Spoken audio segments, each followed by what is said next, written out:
want to start by saying the obvious. The opportunity to have worn, and I know that I'm speaking for many of you as well, but the opportunity to have worn the uniform of the Armed Forces of the United States of America is the highest honor of my life. And no matter what I do from here on in, there will never be a higher honor. And for those of us who have served, who are veterans, no matter what branch of the service, and to the Marines who might be out there, happy belated birthday. Yesterday was number 250 for the Marine Corps. I hear a Marine, and as a matter of fact, the Army, Navy, and Marine Corps have always all celebrated our 250th birthday. Ours, the Navy was October 13th, the Army was June 14th. Think about that. The Armed Forces of the United States of America predate the Republic itself, predate the Constitution, before there was even a Declaration of Independence.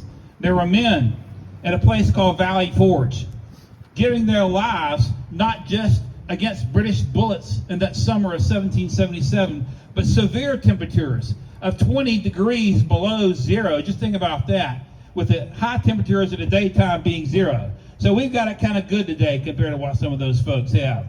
But I tell you, those of us who are veterans, we have a bond that could never be broken. It is a bond that transcends what anyone could describe. It transcends political lines. It transcends racial lines. It transcends geographic lines.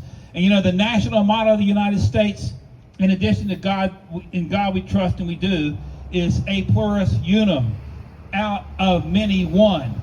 And for those of us who have served, we embody that motto, out of many we are one. I wanted to take an opportunity to follow up.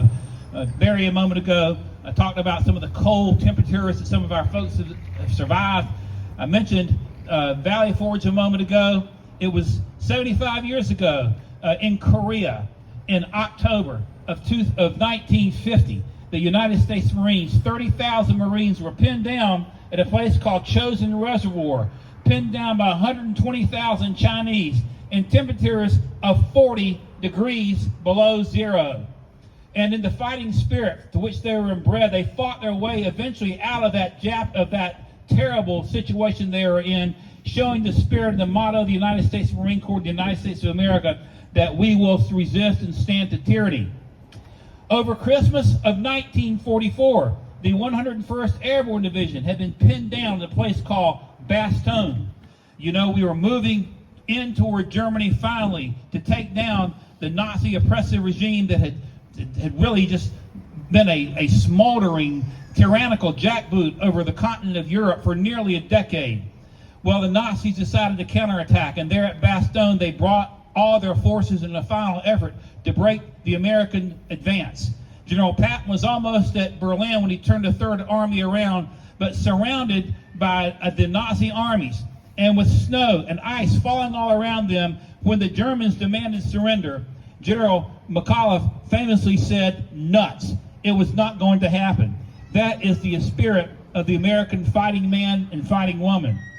Now, as Barry mentioned a moment ago, I've been blessed to be a military author, and we've had 16 books published. 15 of those have been about the United States military, some fiction and some nonfiction. I want to share a couple of stories. Some doors have been opened that I think maybe you will appreciate.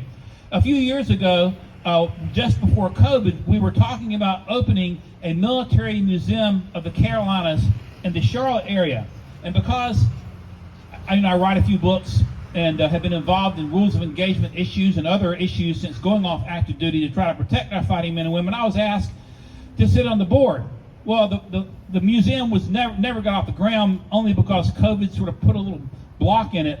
But one day when we were working on putting that museum together, we invited a gentleman to come in by the name of Captain Dutch Van Kirk. I don't know if that name rings a bell, but Captain Van Kirk at the time was the very final surviving crew member of a B-29 aircraft called the Enola Gay. Anybody know what I'm talking about? The Enola Gay, of course, was the B-29 that dropped the atomic bomb on Hiroshima. And I'm one lucky guy and one blessed guy because I got to spend the entire day with Captain Van Kirk, picking his brain and hearing him tell us stories on how that crew had been personally selected by Colonel Paul Timmons. And they operated under a high degree of secrecy in Tinian Island as they trained for that mission. He said that when they took off, that the bomb was so heavy they did not even know they'd be able to get off the end of the runway and were worried about crashing into the Pacific. They armed the bomb in the air. They did not know what was going to happen once they dropped it. And he talked in very vivid detail about how they found the bridge over Hiroshima. They pulled the lever, dropped the bomb, and did a sharp, sharp turn all the way back, not knowing whether or not that bomb was going to take that super fortress out. Well, the bomb went off, and of course, the plume went up 40,000 feet in the air. It shook them. They made it back. That evening, though, after spending all day with Colonel Timmons, we had a dinner and a large reception in Matthews, North Carolina. And a lot of folks came to hear, I said Colonel Timmons, I meant to say Captain Van Kirk. A lot came to hear Captain Van Kirk. At this time, he was in his late 80s. He was using a walker, having trouble getting up and getting down. But he went through a PowerPoint presentation that night, probably to about 300 or 400 folks in Matthews. And at the end of the presentation, he was taking questions. And some lady stood up and said, Captain Van Kirk, don't you feel guilty about all the Japanese that you killed that day? And Captain Van Kirk pushed himself up out of his chair with his walker, and he held that walker up and he said, hell no. He said, I'd seen the intelligence reports, and if we had been forced to invade Japan, we would have lost 1 million American lives. And we asked the question, where do we find such men like that? A year or two later, I was actually on YouTube, and I saw this YouTube broadcast of an elderly gentleman standing there in the windswept beaches in Iwo Jima, in front of Mount Suribachi. And I heard the gentleman's story, and he talked about how he had flung the final combat mission of World War II off of Iwo Jima on the date that the Japanese surrendered, August 14th. I reached out to Captain Jerry Yellen and wound up spending a lot of time with him the last few months of his life, was able to write the book about that last mission, The Last Fighter Pilot. And what had happened was, you see, as the war was winding down in Europe and we switched our focus to Japan, and General LeMay came to the Mariana Islands, and we started a bombing campaign against Japan from Tinian and Guam and Saipan. But the problem was that the bombers needed fighter escort, and the P-51s didn't have enough gas. So the Marines took Iwo Jima starting in February of 1945 in order, in part, to be able to have fighter escorts. Captain Van Kirk came to Iwo Jima with his squadron on March the 4th of 1945 after the Marines established partially a beachhead, but still only 1/3 of the island had been taken.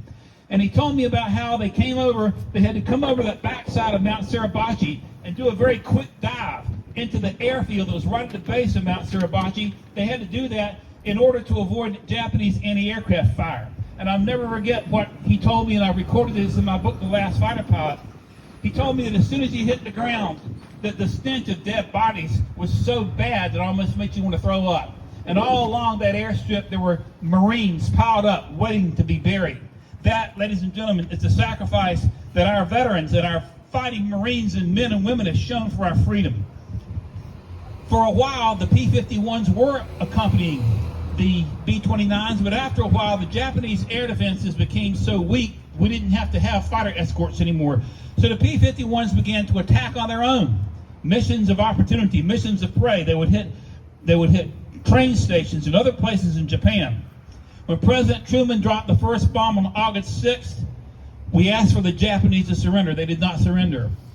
The second bomb was dropped on Nagasaki August 9th, and still crickets from the Japanese. There was really an internal struggle in Japan on whether to surrender or not. The young officers wanted to fight. The older guys wanted to do the right thing and quit. On August 14th, President Truman ordered the air war to resume. We're going to start bombing them again until they surrendered. And Jerry Yellen, at 21 years old, and his wingman, Phil Schlomberg, at 19 years old, two Jewish kids out of New York, took off that morning from Iwo Jima for an attack against a train station in Japan. As they were coming down to do a strafing mission against a runway, they pulled up Schlumberg was at, 19-year-old Phil Schlumberg was at Yellen's wing. They go into the clouds, they come out, Schlumberg is gone. 19 years old, flying a P-51, as far as we know, was the last known combat death of the war. As they were heading back, the Emperor announced a surrender and the war was over. Where do we find such men? One more. It was October of 1942. We had been hit by the Japanese at Pearl Harbor 9 months earlier. In June of 1942, the United States Navy, by the grace of God, decapitated the Japanese fleet at a place called Midway, taking out 4 carriers, which basically was a turning point in the war early on when those carriers were taken out at Midway. But the Japanese were still formidable, and so they targeted the Solomon Islands because they wanted airfields in the Solomon Islands near Australia. So our Navy and our Marines prosecuted that war. In August of 1942, we hit Tulagi, and then we moved on to Guadalcanal. On Guadalcanal, there was an airfield, which we called Henderson Field, named for the first Marine that was shot down.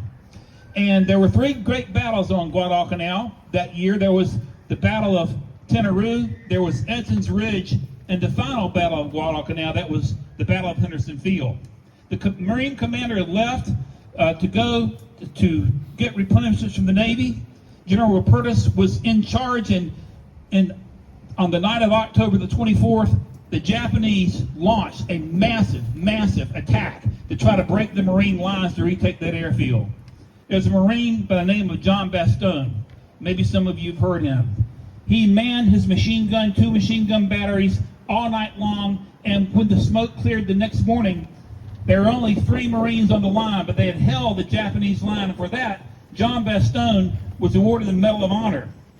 He was then, because of his heroism, became a national hero and brought back to the United States to sell war bonds. And they were parading him all over the place. But John Bastogne, the greatest national hero of his day, was not satisfied to be away from his Marines. And he requested to be transferred back to the front lines. At first, the Marine Corps resisted. He was too important in terms of selling war bonds, but they finally relented. And on D-Day at Iwo Jima, John Bastogne was killed. One of the great American heroes of our time. Had won the Medal of Honor and wanted to go back and fight again. Where do we find such men? We find men like this in places just like this: Apex, Wake County, Gaston County, Washington County, where I'm from, in our fields, our farms, and our factories. These are men and women that embody the American spirit of faith, family, country, and God. The men and women of our armed services, and now those especially who have been part of a volunteer force for the last 50 years, understand what it's like to put themselves above life itself. We understand that there are things that are more important than our temporal lives here on the face of the earth, and we always will. Ladies and gentlemen, though, we've got to do a better job of taking care of our vets. We got vets from Afghanistan right now that need our help. We got guys that are going around with post-traumatic stress disorder, with traumatic brain injury. We've got to do a better job of protecting them. We've got to take them in, we've got to remember them. We've got to understand that if we don't, as vets, take care of our fellow vets first, we can wait all day for the government to do it. We do the best we can, but we've got to seek them out, and we've got to help them.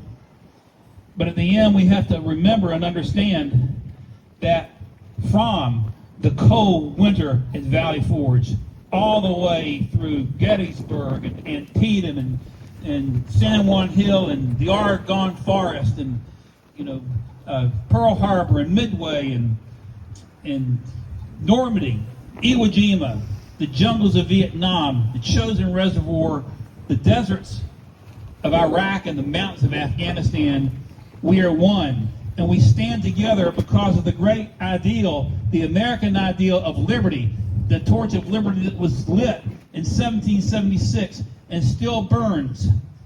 We are a great nation, and we have great institutions, and we have beautiful landscapes from the Rocky Mountains to the Carolina coast to the Everglades. It's the most beautiful nation in the world with some of the greatest institutions. But ladies and gentlemen, I submit to you that there is no group more important than our veterans. And for those of you who have served on this Veterans Day, I want to thank you for being my brother and thank you for being my sister. Thank you for serving. May God bless you. May God bless our veterans. May God bless Apex, the great state of North Carolina, and God bless the United States of America. I'm honored to be with you and grateful for all of you. Thank you so much.